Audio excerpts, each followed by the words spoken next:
A continuación, vamos a ver un segundo grupo de funciones matemáticas que nos permite también realizar otras operaciones.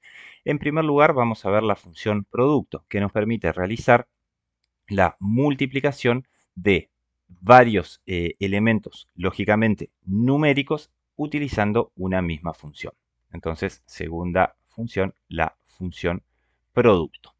Veamos a continuación un ejemplo sencillo. Supongamos que tenemos un listado de ventas a las cuales hay que aplicarle un componente impositivo, como puede ser el IVA, y hay que aplicarle también un componente de descuento, como podría ser el 15%. Para aplicar ese descuento y para simplificar nuestra operación, vamos a multiplicar por 0,85. De modo que el total de esta operación va a surgir como la multiplicación de la cantidad vendida por el precio unitario por la alícuota del IVA más el monto anterior, por eso 1,21, por el 0,85 para descontar ese 15%. De modo que ante un problema como el actual, podríamos estar utilizando la función producto. Esa función producto la vamos a insertar para todos los valores de la fila. Le damos Enter y como vemos automáticamente entonces el sistema nos arroja el valor.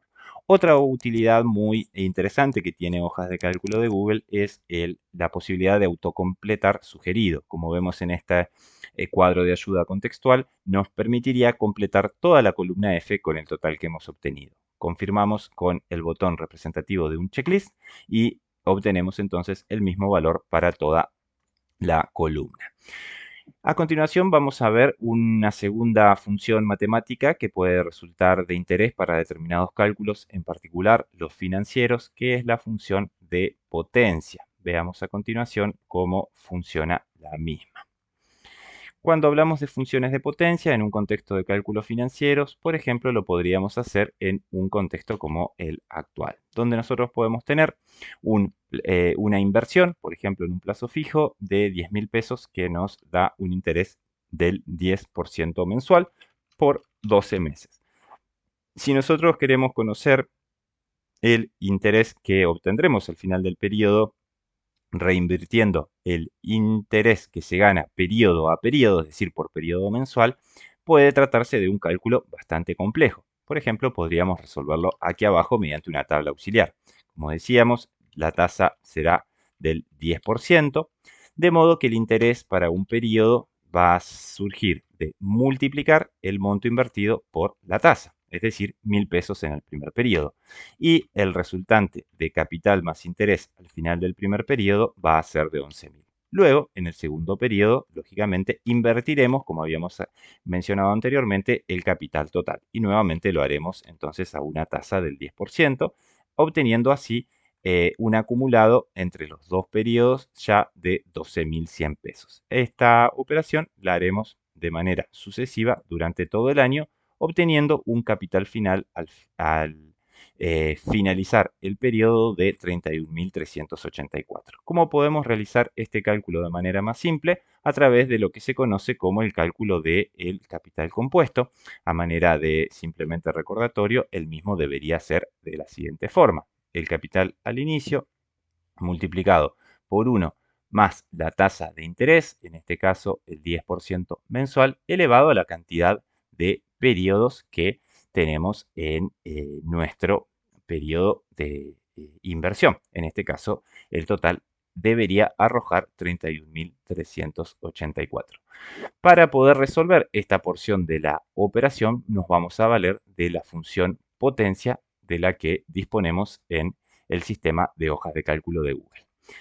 Nos vamos a situar en la celda C6 y lo que vamos a indicarle al sistema es que nuestro cálculo se va a realizar con un capital de 10.000 que se va a multiplicar por la potencia de 1 más la tasa de interés elevado al exponente de la cantidad de meses, en este caso 12. Le damos Enter y como vemos, efectivamente el capital al final es de 31.384, valor que habíamos obtenido desarrollando esta tabla auxiliar y que, como podemos ver, se simplifica enormemente utilizando una función de potencia. Bien, a continuación vamos a ver un uso dentro de lo que son las funciones matemáticas que puede ser muy útil para determinados contextos, que son dos cuestiones. La primera cuestión es la necesidad de realizar el anclaje de celdas o referencias. Si bien esto no es una función matemática, es muy importante cuando estemos operando con ellas. Supongamos que para cada uno de los tres supuestos empleados de una organización, tenemos la siguiente liquidación de sueldos con un sueldo bruto determinado, presentismo, antigüedad, jubilación, obra social y sindicato para llegar a un salario neto. Los porcentajes de cada uno de los eh, valores mencionados, de los conceptos mencionados, perdón, lo tenemos en la fila C, en la fila 3, perdón, en tanto que los sueldos brutos lo tenemos en las columnas B. De modo que nosotros queremos que para cada uno de los empleados podamos multiplicar los valores contenidos en la fila 3 y poder realizar la copia de esos valores sin que se pierda la referencia y de igual manera para cada uno de los sueldos brutos de la columna B podamos realizar la misma operación sin que se pierda la referencia. De modo que nosotros deberíamos realizar una operación matemática en principio sencilla, como es multiplicar la celda B4 por la celda C3 y le damos Enter y obtenemos el presentismo. Vamos a realizar la copia de esta función tanto hacia abajo como hacia la derecha y ver los resultados. Si la copiamos hacia abajo, vemos que el resultado no es el esperado y si la copiamos hacia la derecha, vamos a ver que tampoco es el esperado en el sentido de que no podemos resolver lo que queremos, que es multiplicar siempre el salario bruto por cada uno de los conceptos. Para eso lo que tenemos que hacer es el anclaje de celdas.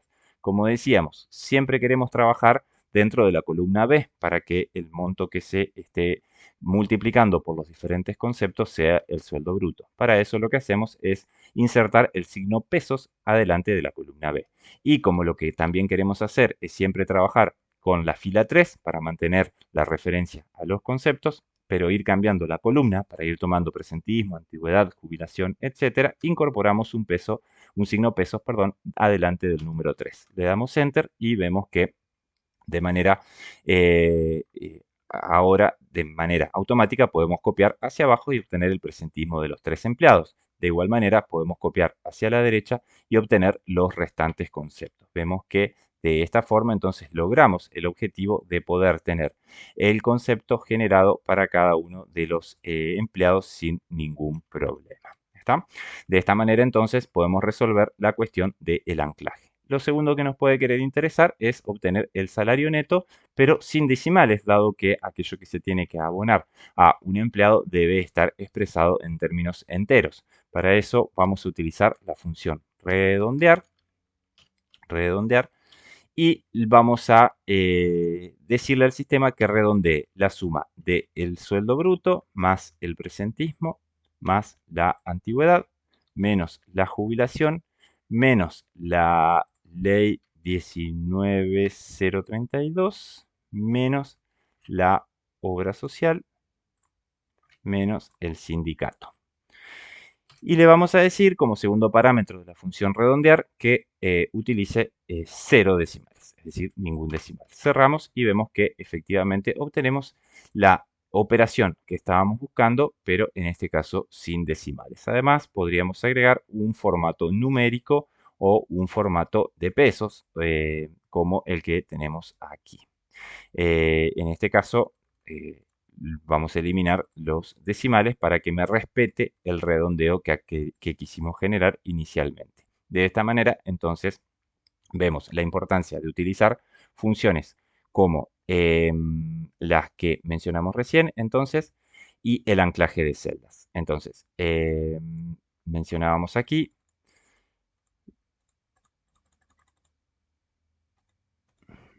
las funciones de suma, de producto, de potencia y la función anclar también.